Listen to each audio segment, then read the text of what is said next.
ایک سنار نے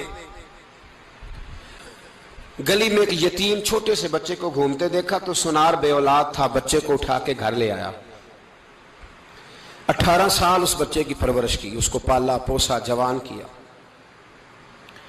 سنار کے پاس وہ دکان پہ چلا جاتا، وہ کئی دفعہ دکان پہ رہتا، کئی دفعہ گھر میں رہتا۔ ایک دفعہ وہ دکان پہ تھا، بچہ گھر تھا، 18 سال کا جوان، اس کی بیوی اکیلی تھی۔ وہ جس نے ماں بن کے پالا تھا اس نے اسی پہ حملہ کر دیا، اس کا بازو بری نیت سے تھاما، بیوی چیخی۔ تھوڑی دیر گزری تو وہ نوجوان پیروں میں بیٹھ گیا، کہنے لگا اماں پتہ نہیں مجھے کیا ہوا۔ شام کو سنار آیا، بیوی چیخنے لگی، چلانے لگی، کہنے لگی آج عجیب بات ہوئی، جس کو میں نے جگر کا خون دے دے کے پالا اسی نے گندی نظر ڈالی۔ سنار محو حیرت ہے، بیوی کا خیال تھا کہ لاٹھ اٹھائے گا، ڈنڈا اٹھائے گا، نوجوان کو مارے گا، لیکن وہ رونے لگ گیا۔ اس نے کہا آج اس نے میرا بازو تھاما ہے، جانے کیا کیا ہے؟ پریشان ہونے لگ گیا، سجدے میں گر گیا، کہا تو بتاتا کیوں نہیں؟ تو وہ سنار کہنے لگا اس کی غلطی نہیں، 18 سال کے بعد آج مجھ پر بھی شیطان سوار ہوا تھا۔ ایک عورت آئی تھی، وہ اپنے بازوؤں میں چوڑیاں پہننا چاہتی تھی تو میں نے بھی گندی نظر سے ہاتھ ڈالا تھا، رب کریم نے مجھے فوراً اس کی سزا دی۔ جن کے گھروں میں بیٹیاں ہوتی ہیں ان کی نظریں گندی نہیں ہوتی، جو بیٹیوں کے باپ ہوتے ہیں، جو بہنوں کے بھائی ہوتے ہیں، ان کی نظریں گندی۔ اور اگر تو ٹیلی فون کرتا ہے، تو کسی عورت کے ساتھ تعلق رکھتا ہے، تو یہ بات لکھ لے، امام فخر الدین رازی 1، علامہ اسماعیل حقی 2، ملا جلال الدین رومی 3، امام خازن 4، امام جلال الدین سیوطی 5 حدیث کے استاد اور محدث لکھتے ہیں کہ اگر تو کسی پر گندی نظر ڈالے گا تو تیرا گھر بچ سکتا، یاد رکھ نہیں بچے گا، اس لیے کہ تیری نظر کسی کی بیٹی کو بیٹی سمجھ تاکہ تیری بچی کا پردہ قائم رہے، کسی کی بہن کو۔ یہ کیا بات ہوئی کہ تو جتنا مرضی گند معاشرے میں پھیلاتا رہے تیرا گھر بچا رہے؟ یہ کیسے ہو سکتا ہے؟ فَإِنَّ لَهُ مَعِيشَةً ضَنكًا، اللہ فرماتے ہیں زندگی تنگ ہو جائے گی تیرے لیے مشکل، تو ڈھونڈتا پھرے گا کہ میں مرنے کو جگہ تلاش کروں۔ سچی توبہ کرے، کھری توبہ کرے۔ یہ گناہ انسان کو مجبور کر دیتے ہیں۔ حضرت عبداللہ بن مبارک رحمت اللہ تعالیٰ علیہ، ان کے سینکڑوں شاگرد تھے، ایک شاگرد کے انتقال کا وقت آیا تو گھر گئے ملنے۔ آپ کہتے ہیں میں نے زور لگا لیا پر اس کی زبان پر کلمہ جاری نہیں ہوا۔ میں اسے کہتا کلمہ پڑھ پر اس کی زبان پر جاری۔ اللہ اکبر، بہت بڑی نعمت ہے، دعا فرمائیں اللہ ایمان کی موت عطا فرمائے، ایمان کی موت دے اللہ کریم، ایمان کی موت دے۔ ایسے بھی لوگ دیکھے ہیں، مسجد نبوی ہے، رسول اللہ کا شہر ہے، سر سجدے میں ہے، روح پرواز کر گئی، روح پرواز۔ کتنا نصیبوں والا ہے، کتنا نصیبوں والا ہے کہ مسجد نبوی میں سر سجدے میں رکھا ہے اور اللہ تبارک و تعالیٰ نے محبوب کے قدموں میں موت عطا فرمائی۔ تو حضرت عبداللہ بن مبارک کہتے ہیں میں نے اس کو کہا کلمہ پڑھ تو اس کی زبان پہ جاری نہیں ہوتا۔ میں بار بار کہتا تو وہ منت کرتا، کہتا حضور میں کوشش کرتا ہوں جاری نہیں ہوتا۔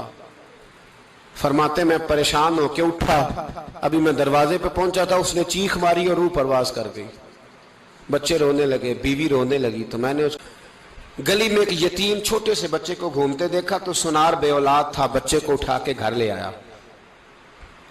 18 سال اس بچے کی پرورش کی، اس کو پالا پوسا جوان کیا۔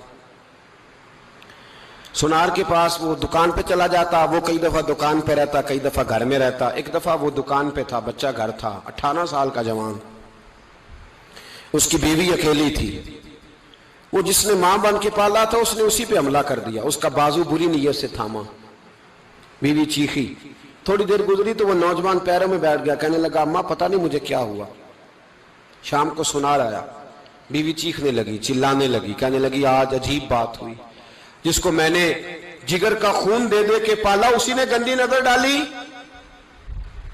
سنار محو حیرت ہے، بیوی کا خیال تھا کہ لاٹھ اٹھائے گا، ڈنڈا اٹھائے گا، نوجوان کو مارے گا، لیکن وہ رونے لگ گیا۔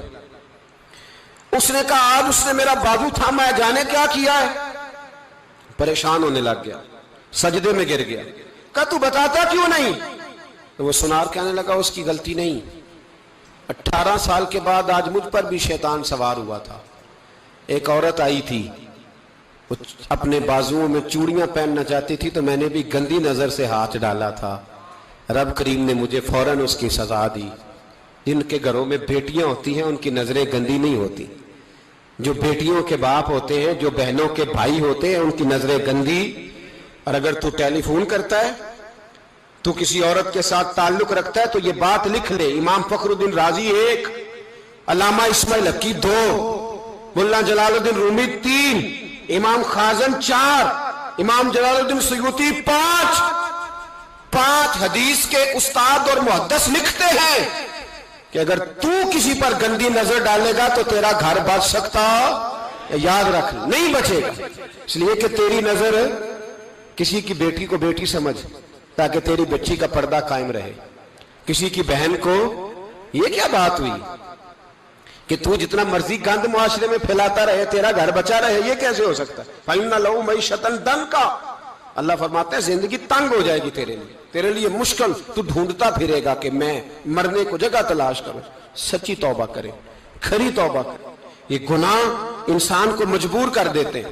حضرت عبداللہ بن مبارک رحمت اللہ تعالی علیہ، ان کے سینکڑوں شاگرد تھے، ایک شاگرد کے انتقال کا وقت آیا تو گھر گئے ملنے، آپ کہتے ہیں میں نے زور لگا لیا پر اس کی زبان پر کلمہ جاری نہیں ہوا، میں اسے کہتا کلمہ پڑھ پر اس کی زبان پر جاری، اللہ اکبر، بہت بڑی نعمت ہے، دعا فرمائیں اللہ ایمان کی موت عطا فرمائے، ایمان کی موت دے اللہ کریم، ایمان کی موت دے۔